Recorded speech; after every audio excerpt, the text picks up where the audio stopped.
we have all felt this experience of not feeling like we belong or been excluded. For some of it's our race, for some of it is for what we wear or what we don't wear, whether we have gravitas or executive presence, whether we have an accent. And that's why we have Carl here today to really talk about how we can create everyday equity in corporate America, but also in the world, right? And some of us are leaders and founders, but some of us are just individual contributors. And I think the key is that we all can make a difference and we all have the power to change things. DEI is not just for a certain group of people. DEI is not about meeting quotas.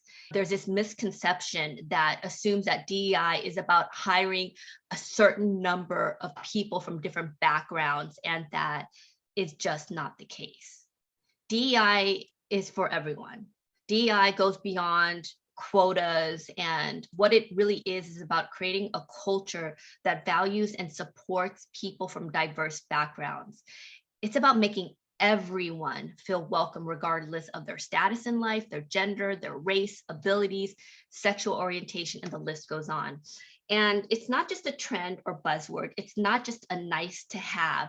It's not just even an effort to make a more equitable and just society. Businesses need it today.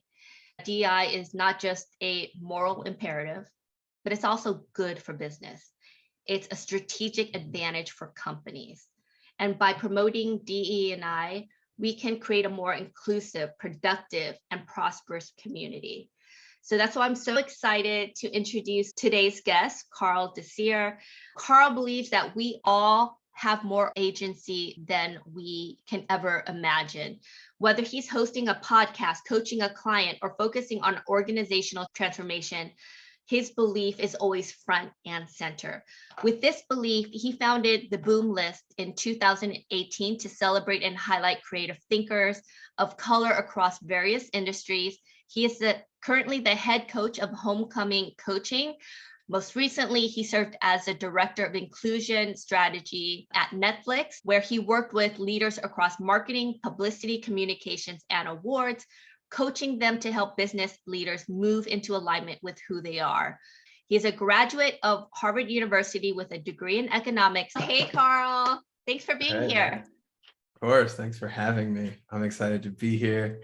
And actually, I want to first thank you for sharing that story. And shout out to Miss Wilson for making all her students feel like they are the unique individual humans that they are.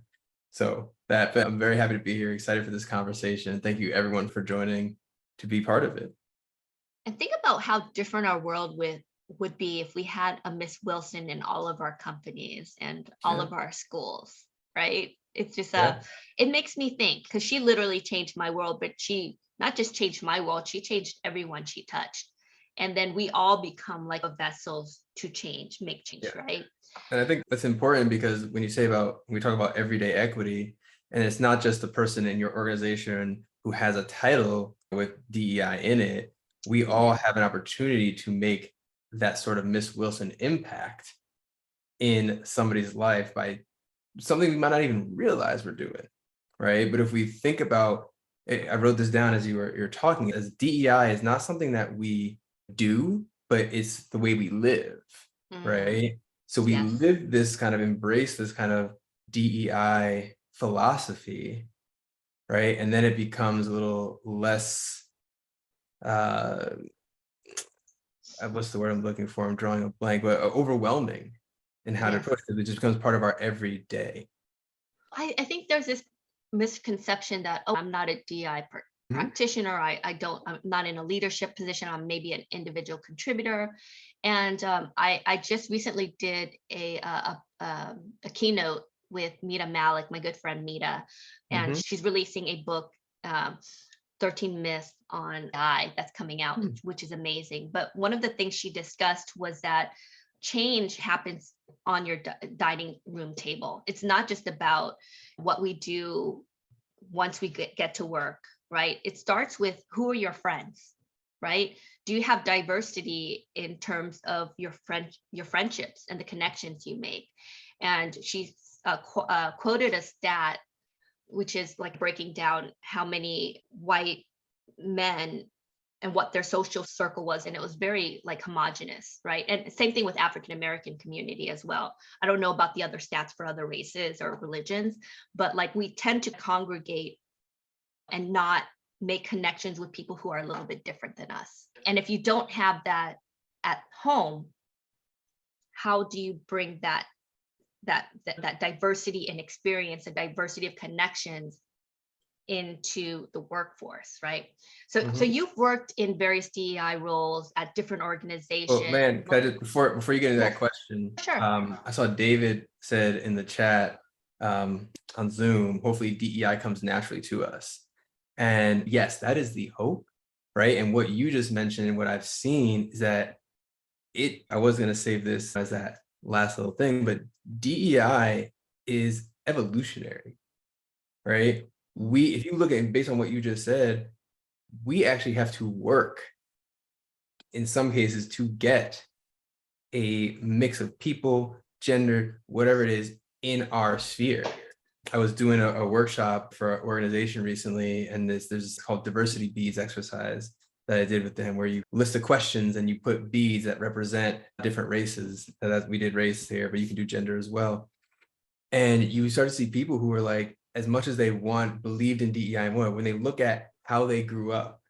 So basically, stuff out of their control, very homogenous. And as we started getting the things more into their control, that influenced where they lived, who they associated with, who their doctors were, places they worked. So as much as we hope DEI comes naturally to us, and like you said, it goes beyond, it's not just for white or black. I was actually talking to this one woman who was working at a woman-owned and run ad agency. And she said, I went there thinking it's going to be more diverse than any other place I went. And then she said, after about 2, 3 years of working there, she looked around and everyone they were all the same, about the same age. They were all pretty much the same race. They were all women. And so, yeah, while it was great that they were women, it wasn't actually diverse because it was just Yeah. all women. So we all have, this is a muscle we have to build every day, right? To shift and change things that were ingrained in us because it was out of our control, because we grew up in a certain way. We were influenced by our parents and society. And yes, Sharon, white supremacy culture is deeply embedded in all of us. And so how do we start to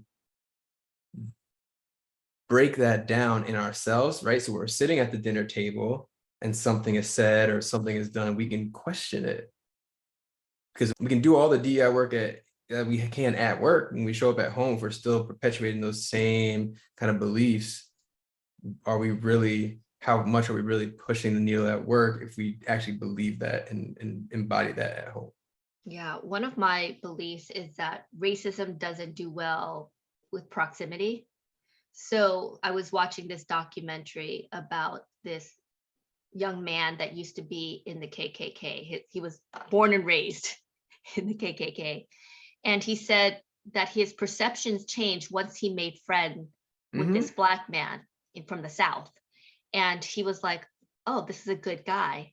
And so just that proximity to one Black friend, and that changed how he saw things. And he soon realized, because I think it's hard to villainize or hate or even demonize or even have stereotypes when you are surrounded by a lot of different people of different ethnicities or race, right? It's when we don't, we're taking our belief systems based on what the media or TV gives us, which is filled with stereotypes, right? That's when we start filling in the blanks with misinformation. And I think that's the things that we need to tackle, and how we can connect with others is how this change starts happening in a lot of ways. So I guess back to the question, you've worked in various DI roles, most recently at Netflix, now with Homecoming. What inspired you to pursue your career path, and what motivates you to keep working in this space? Yeah, if it's not obvious, which maybe it isn't, I'm a Black man. And what you probably don't know is that I grew up quite privileged. I went to private school. I went to some of the best public schools in the state of Connecticut. I went to Harvard University. And even with all this privilege, as a VP at the 4As, when I walked into ad agencies, starting from when I walked into the lobby of the building, I was told deliveries around back. when I got up to the floor, I was like, who are you here to see? Oh, I'm here to see the CEO. Really? Do you have an appointment? No, I just walked in here expecting to see the CEO from the street. No matter how much privilege I had, it was still barriers and barriers. And so I didn't actually learn about the world of advertising until after I graduated college. And I thought about it, like I went to Harvard University and I did not know the world of advertising, this creative industry where not only myself, but so many people I know could thrive in was even an option for me. Why? Why? What made that possible? So as soon as I got into advertising, as I was getting in, I made it a point to myself to make sure that people who not only just looked like me, but didn't look like everyone else I saw in advertising were aware of the opportunities in here. So from my first internship to my first job at JWT, I was like, raise hand, hey, let me talk to people, let me go to schools. Who can I just share? Who can I get in front of that can see a Black man work in advertising? And that's what motivated me to pursue DEI as a passion. And there's a big difference between doing it as a passion and doing it as a practitioner, which could be a whole nother topic for a different day. So my passion for it caught the attention of some folks and essentially basically helped me launch my career at the 4A's doing it as a practitioner. And honestly, it's a hard road and it's also one of the most fulfilling roads that in career paths. So what keeps me motivated is the fact that there's still work to be done. And the work keeps evolving. So my approach to this work has definitely evolved over the last 15 years. And this is actually how I got into coaching, because as I left the 4A's, went to my next company and started to actually work with the folks making the decisions at the top around DEI, I started to see how a lot of it was personal blockage that was stopping them from signing the checks, from signing on this contract to actually create the change they said they wanted. And so I started shifting my role in from working with sponsorships and bringing in training, still did all that, but really started more to focus on the individuals that were there. Because as we were just talking about, if you're saying one thing, but the actions aren't happening, what's actually going on with you? What are your beliefs? What are your limiting beliefs that are preventing you from actually creating the change you want to see?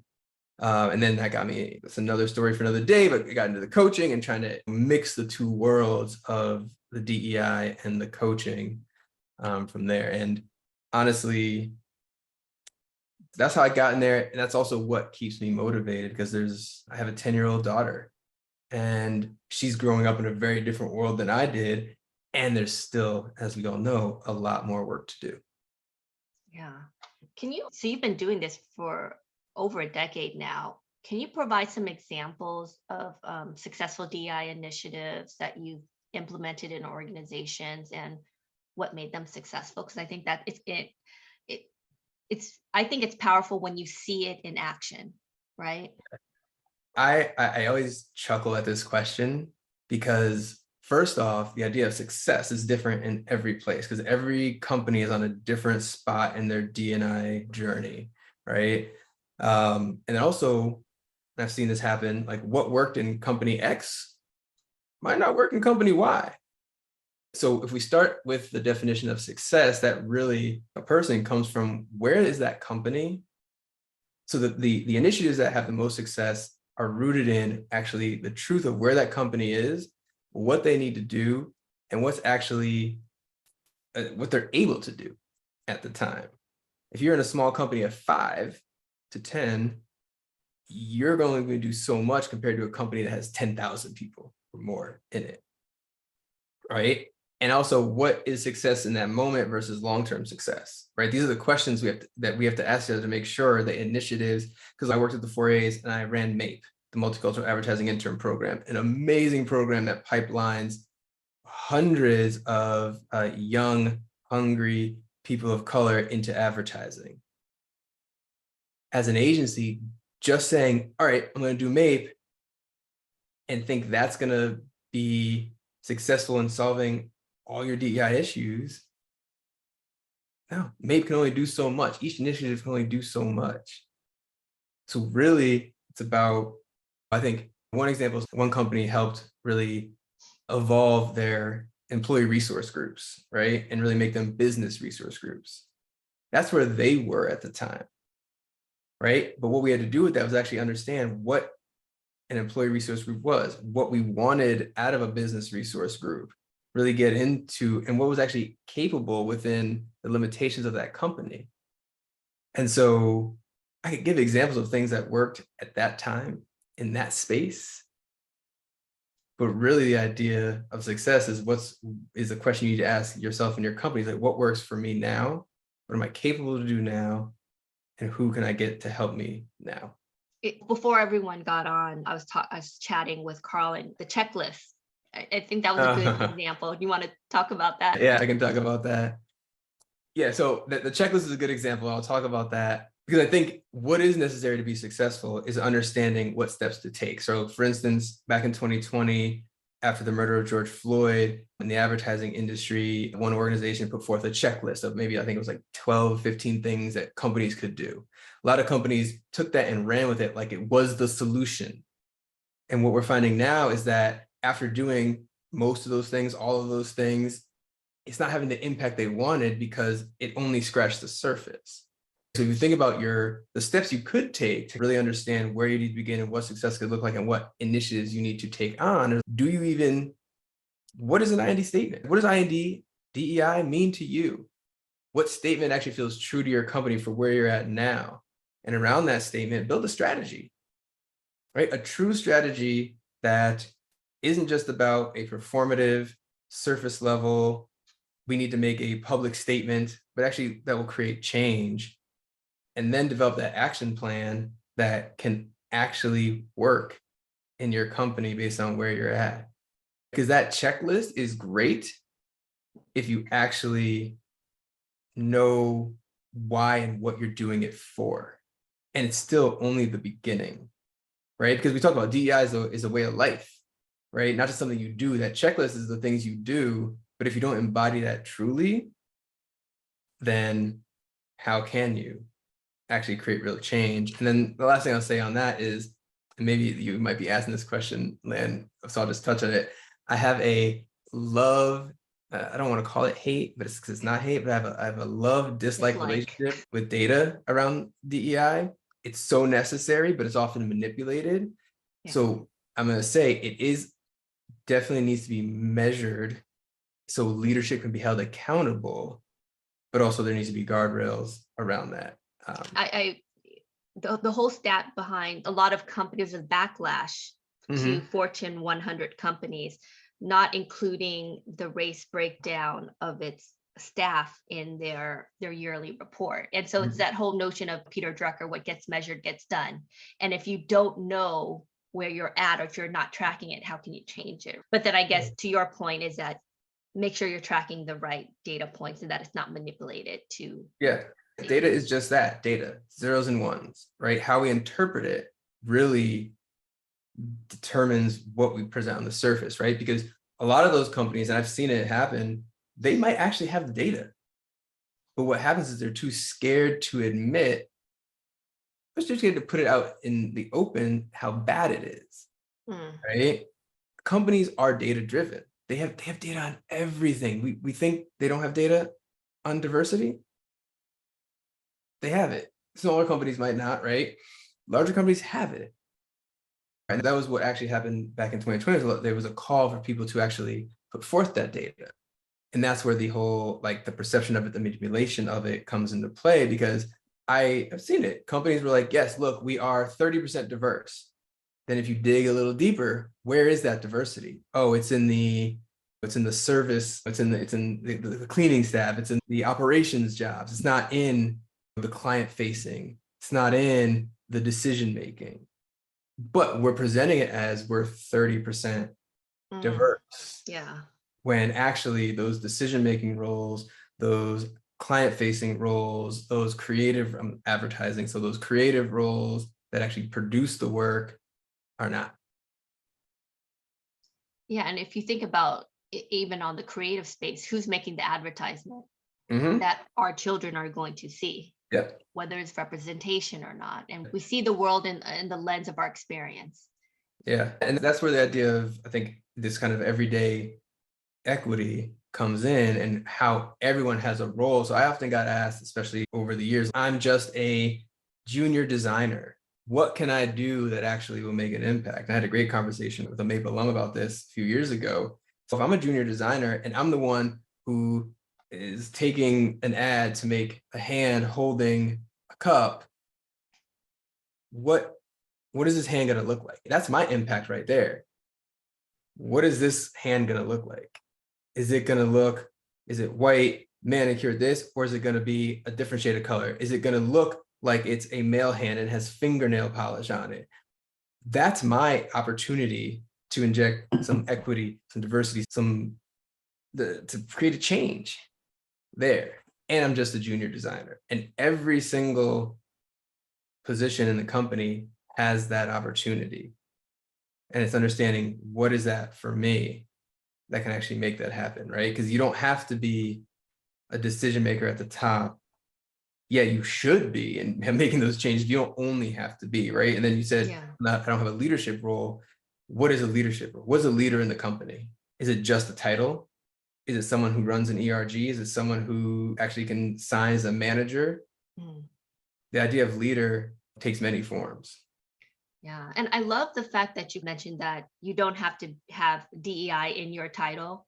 It could be you're an HR. Are you looking at historically Black colleges? Are you looking at state colleges? Are you just looking at the Ivy League schools? If you are an individual contributor and you see something that's said in a meeting, do you speak up for other people? Who are you advocating for? So there's Mhm. different ways where you can probably, you don't need to have that title. You don't need to be an expert at it in order to infuse this, that everyone has a role to play in Yeah, promoting DEI within yeah, organizations. yeah. Um, I mean, an example then that I always use is, for various reasons, right? It's everyone's job to make money for a company, not just the CFO. But we don't talk about that. We don't have workshops on that. We just expect everyone to do it. This is the same thing.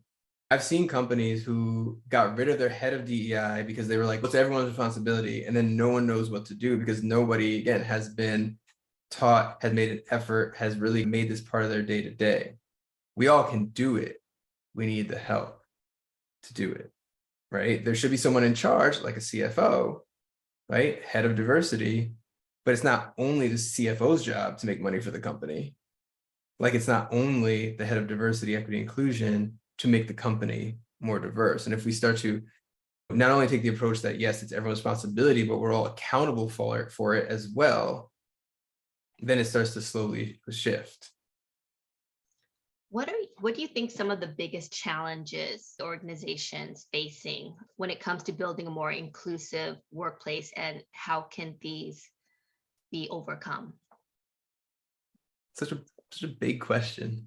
I think touching it a little bit, right? It's the fear of actually admitting that you need to change, that you're doing something wrong, that you don't know it all, that you can't handle it all, that you've done something wrong. Companies who can't admit that and start to make change in that will always struggle because it's always going to be a little bit more performative, right? Companies who can't stand up to the clients and say, this goes against our values, so we're no longer going to have you as a client, even if it means making other hard decisions. Companies and people, right? So companies are just companies are made up of people, right? So the people in the company being, again, it comes back a lot back to fear, scared to do something wrong, scared to have a misstep, scared to admit that they don't know, right? Scared to equip and empower everybody to have that same philosophy. It goes back to what we were talking about earlier about company culture, right? What kind of culture have we created that actually allows for all of us to make a mistake, to have a misstep, to ask a question, to get past what we need to tackle the uncomfortable conversations, right? Yeah. Because you mentioned some of the jobs like recruiting, for instance. How do we get past the fact that I need this job filled yesterday? And so what do people do? They resort back to what they know.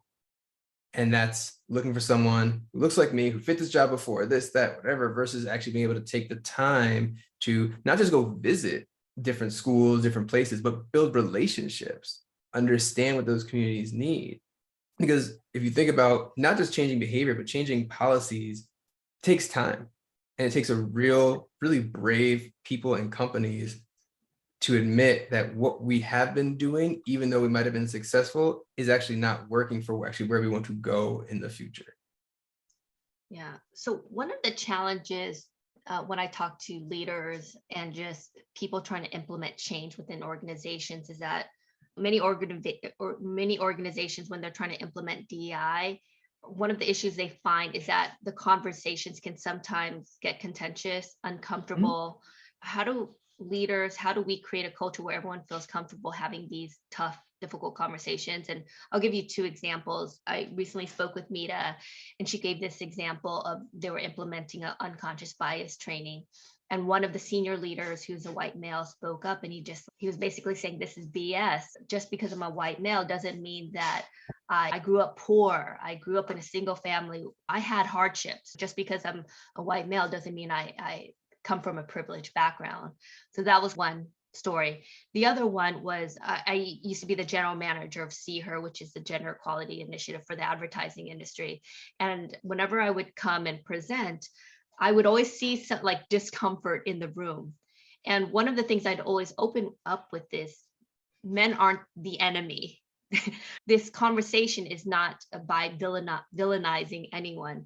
It's about basically how do we create this environment where everyone feels like they have a voice, and that we can make a more equitable world. It's not about demonizing anyone. And I think there's a sense that, especially I feel like with white males, they've been villainized some and to some extent white females. Like, how do we make it so it's less contentious and that it's more collaborative? Because I'm a firm believer that creating a community of belongingness means everyone. It's not about Mhm. making one group wrong and one group, because I don't think that's what we're trying to get at. Yeah.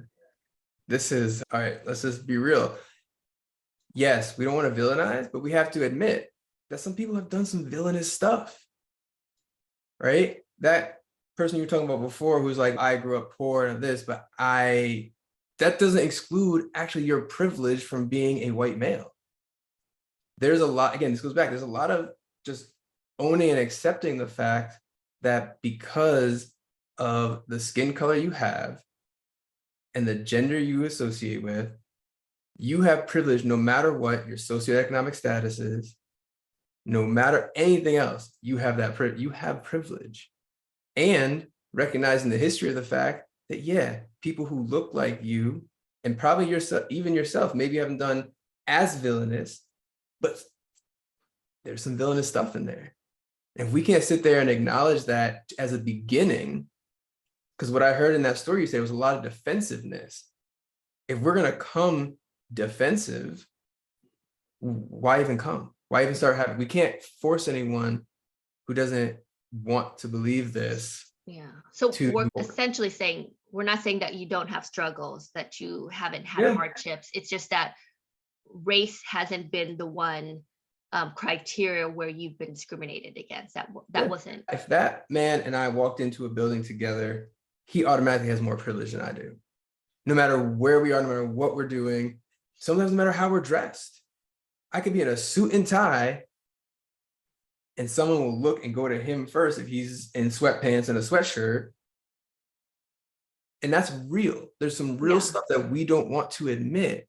And it's so hard explaining to someone sometimes too, because I remember I led a really huge team at this company, and I walked into this presentation at a spirits company, and the one of the person who reported into me was 6 feet tall, white guy. Mhm. And whenever we would go into rooms, they would 100% of the time look at him and assume that he was the leader. And he would just look at them and say, no, that's my boss. But Mhm. everyone always thought I was the EA. Yeah, I'm sure. I mean, I can't tell you how many stories I've heard like that. And so privilege comes in many forms. If me and you walked in a room because I'm a man, they might look at me first, right? Just like you said, like privilege comes in all sorts of forms. If we can't sit here and be honest, right? Talk about how do we create cultures where people can feel safer and be brave. It starts with honesty. Because that you have to trust. And you can't build trust on dishonesty. So if we can't even be honest about where we are and what we're going through and the privileges that we have and don't have and what it means for us in the workplace and at home, right? Because I think what's happened is the word privilege has become villainized in itself, right? So for me to say I have privilege, all of a sudden I'm now a villain. We have, if you think about it, Carl, you're a Black man, I'm Asian, but we have educational privilege. We both went to Yeah. Harvard. And that's why I usually lead any job interview in the past with, I went to Stanford and Harvard, because I don't have to justify my intelligence to you. And I know that's my privilege, and I use that privilege card, Well, see, right? it's funny because I actually had the opposite experience. I would hide the fact that I went to Harvard because I then had to prove my intelligence of why I got in there, because it had to be sports. Or I had needed a financial scholarship. So I actually hid that because then I felt like people would make me prove why actually I got into Harvard and had that education. So again, Wow. it's different, right? And these are the layers and the complexities of when you talk about diversity, equity, inclusion, what that means to me and my experience with that is going to be very different for you. So right? talking about trust, how can we on this call create a sense of belonging and psychological safety for employees from underrepresented groups, especially environments where unconscious bias might be present? Yeah. And this will be controversial. I don't think we could ever have full psychological safety because that's why I prefer psychological bravery, right? Because at least from my own experience and people I've talked to, when I walk in to predominantly white spaces, which is 90% of where I travel, I don't feel safe. Sometimes physically, most of the times emotionally, definitely not psychologically, right? So to create a truly, and then I will say also, because of the idea of white supremacy, sometimes even walking into spaces where I do look like everybody else, it doesn't feel safe as well because of the privileges I do have, which are different. And you were asking the questions in the beginning, right? When have I felt other? When have people felt othered and like they don't belong? A lot of those questions I said yes to because I came from a different socioeconomic class than some of the people that I knew growing up, right? And I was othered, even though I looked the same, I was othered because of that. So as leaders, the idea of trust, as a coach, I would typically ask in this situation, what does trust mean to you? How do people gain your trust? For me, you can't have trust without honesty, right? And as a leader, if I'm over here being like, I know everything, I know what's best, we all know that's BS, right? I've seen leaders just be very honest. I don't know what's going to happen. I don't know what's going on right now. And be truthful in the fact that, but I do believe in the team that we've created here, right? Then all of a sudden, by that simple couple lines, you've created a space where you're vulnerable, you're honest, and also you believe in the team that was created here, that we have all it takes to solve whatever issue, challenge, problem we have, right? It doesn't mean that it's all going to come from me. It doesn't mean that I don't trust you, but that and understanding like that accountability in what we've created and who we are, and also leadership taking accountability can build the trust, right? And it's not that, oh, if you mess up, this is all on you. No, but this is on each one of us has our own accountability here. Me as the leader in a different way than you. So knowing that, like I say, it's like psychological bravery, you create a space where I can speak up, I can come with an idea, I can have a misstep, and I know or believe that I'm not going to be punished for it, but we're all going to work through it together. Now, that's the ideal state. It takes a lot of internal work as a leader to get there and to release some control. As a leader, if you build a team, and you don't believe that the person you just hired could actually do what you hired them to do or help solve this problem, then you failed as a leader. Because you're not building a team to actually solve the problem. So what are you doing? And I think this idea of trust, like we're talking about DEI, it's a constant investment. It's not you do one thing and then you're good forever, right? You have to maintain that trust. You build it and maintain it throughout the time, right? Because especially when we talk about DEI, if there's DEI, most of the DEI work is going to be done in a corporation, in an agency, in a company. It's going to be done through volunteers, people who are passionate about it, people who are giving above and beyond what their role is to do it. And But they I pause for a second yeah, on that. What if we were to, let's entrust our financials to people who are passionate about numbers? No exactly, business would do that. exactly, Right? exactly. No business would do that. All those stats you gave in the beginning about how important it is to the business to do better through diversity, we're all here just saying, okay, yeah, that will just happen because Put we it have in with the passionate people. ERG group. Yeah. David Hansen has a great question I Yeah, want to ask you. David's question: how can companies evolve from checklist and window dressing to being genuine?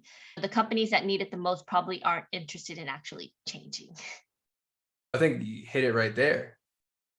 If you're not interested in changing, it's always going to be window dressing. It's always going to be performative. It's not going to be true systemic change because you're not interested in changing, right? You can't make anyone do anything for a long, sustained period of time if they are not interested in doing it. I don't know how many people on this call have kids, but think about your kids, right? You tell them to clean their room every day. How often do they do it by themselves? They have no real interest in cleaning their room, right? They're not going to change for that. And then the myriad of other ways we try to make our kids change and grow this until it actually impacts them, no one's going to change, right? So what we see is we see companies, right? Saw in 2020, companies need to make a change. Society said it.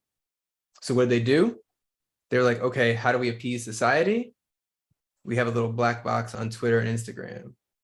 We make all these pledges. We put out a statement. We put out our numbers. 3 years later, who's still doing that? Who's really committed to it? Why? Because no one really committed to it. They committed to the pressure to change, but not actually the change itself.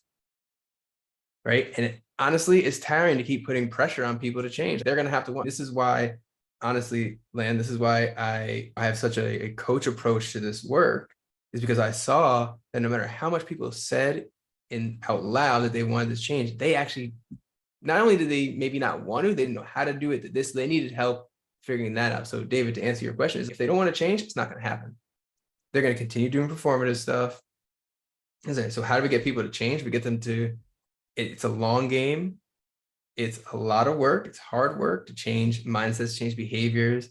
It's just a lot of work to get people to accept that they want to change. Because if you think about it from a personal standpoint, like people will sit in discomfort, sit in bad situations, sit in jobs they don't like, relationships that aren't good for them for years, forever, because they don't want to change.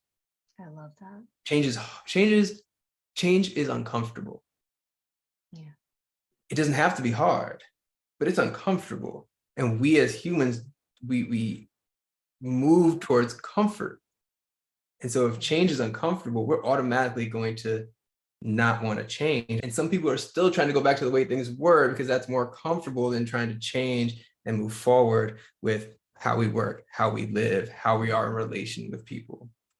So Maria says, she's found success in terms of baking change requirements into performance goals throughout the organization. Gordon, do you want to unmute and ask a question? Sure, it's not necessarily a question to Carl or you, but to all of us.